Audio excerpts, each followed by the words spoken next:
Hi, everyone. Welcome to the PoliticAL update with me, Alexandra Acker-Lyons. I pay attention to the political news so you don't have to. This is the advice I give my millionaire clients, and you get it for free. It is Friday, April 17th. Happy belated tax day. Oliver Wendell Holmes said taxes are the cost of a free society, and I post that every year. Okay, a lot happened this week. So first up, we're going to talk about the California governor's race and Eric Swalwell and the whispers we hear. So when I moved to DC in 2001, I was working for a member of Congress and I was her assistant at the DCCC, where she was the chair, Congresswoman Nita Lowey, the wonderful. And a couple weeks in, I was 22, I was very young. A couple of the older women in the office started to kind of say, oh, yeah, you don't want to hang out with that guy. You don't want to babysit for that guy because their kids are a mess. And just kind of all the warnings that happen. I'm sure similar to other industries where if you go work at any big company, you're told, don't go to happy hour with whoever. This is just what women do, and it sucks. It sucks that we have to do this.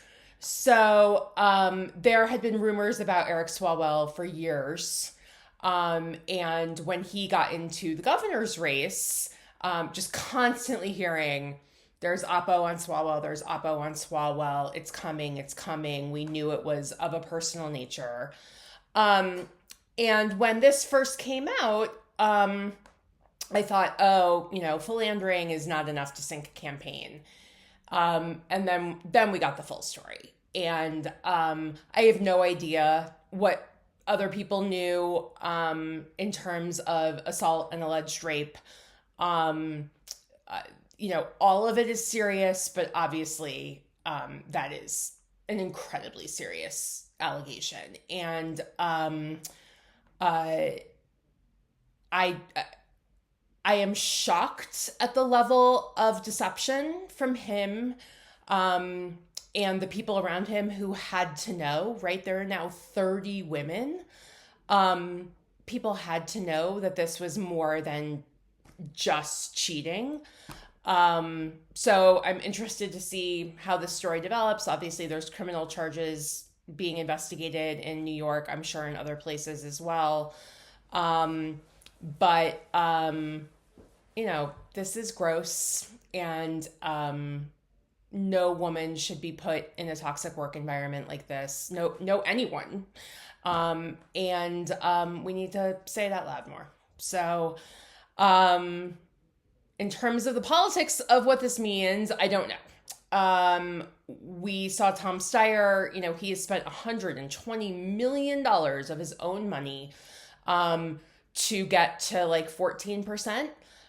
Katie Porter just went up on air this week.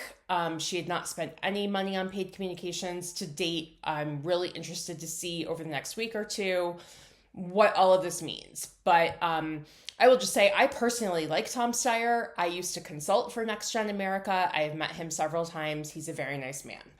I am very anti-self-funder, in particular for executive office, because it means there is no accountability.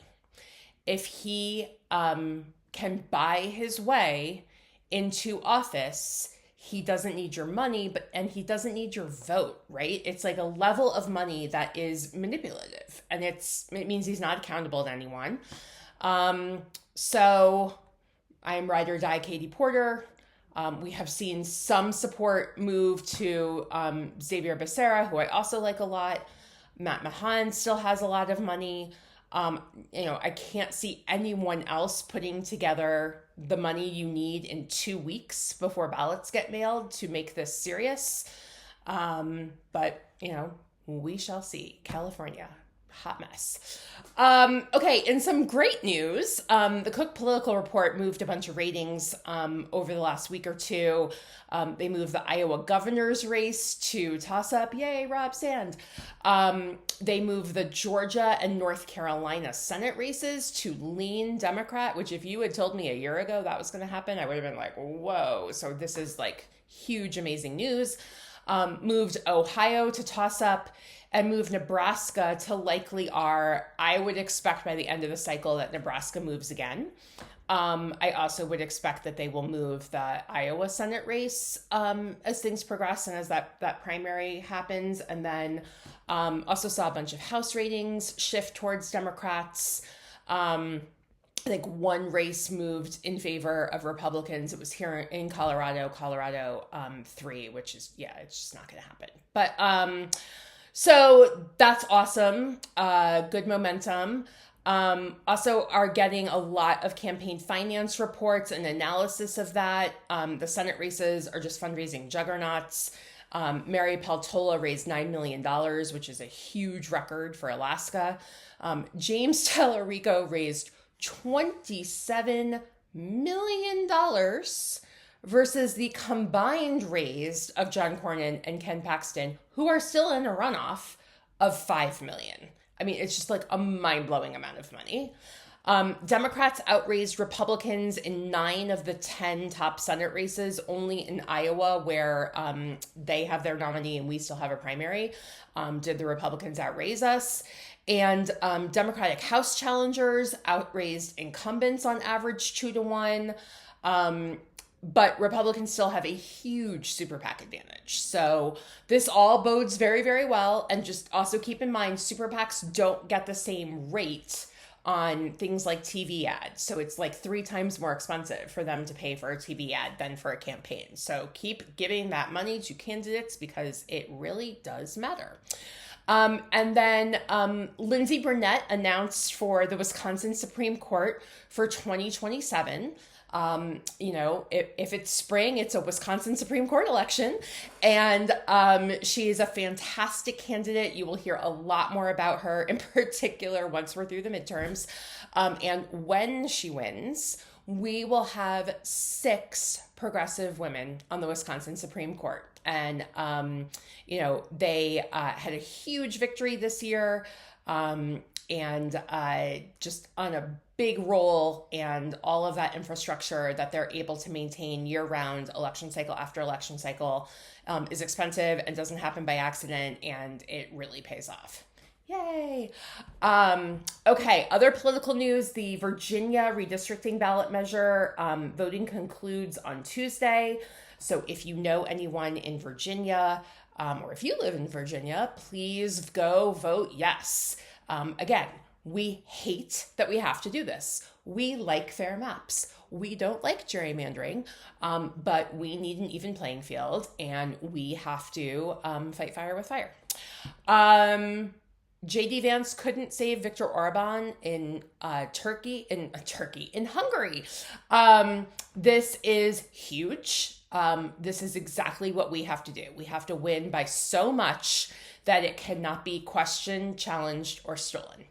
And I'm really excited for the analysis from some folks who follow authoritarian regimes like Ann Applebaum and others to be coming and kind of lessons learned and how we can take all this to heart. But it's huge. And then also did not have Donald Trump versus Pope Leo on my bingo card, nor new Catholic J.D. Vance criticizing the Pope for talking about theology.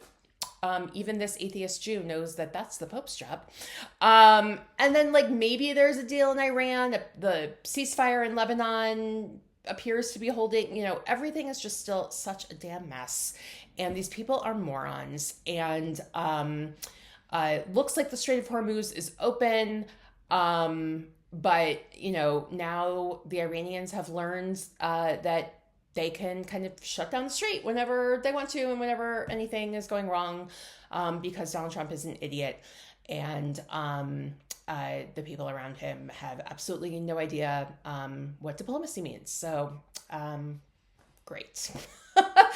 Okay, expand the map. I talked a little bit about this, but candidate quality just makes a gigantic difference. And having really strong candidates in places like Iowa and Alaska and Nebraska and Ohio it's just monumental. And this is the real model that we just have to keep pursuing. We have to find really great people who fit their districts, who don't necessarily adhere to our ideological litmus test, and in some cases don't even necessarily have a D next to their name, but who fundamentally share our values and will do the right thing once they're in office. So that's what this is about. Got to do it more. Finally, my shout out of the week goes to the survivors who came forward in the Swalwell circumstance. And in particular, so if you have kids, you might follow Mrs. Frazzled on social media. She is a former kindergarten teacher who posts hilarious videos where she's like talking to Donald Trump or like talking to Kristi Noem as if she's a kindergarten teacher. And they're absolutely hilarious. But she is one of the social media influencers who took these women's allegations seriously. Her real name is Ariel Fodor, by the way. And help bring down this toxic, powerful man. And so go follow Mrs. Frazzled. Thank you to all of the people who bravely came forward. We are all grateful to you. Have a great weekend.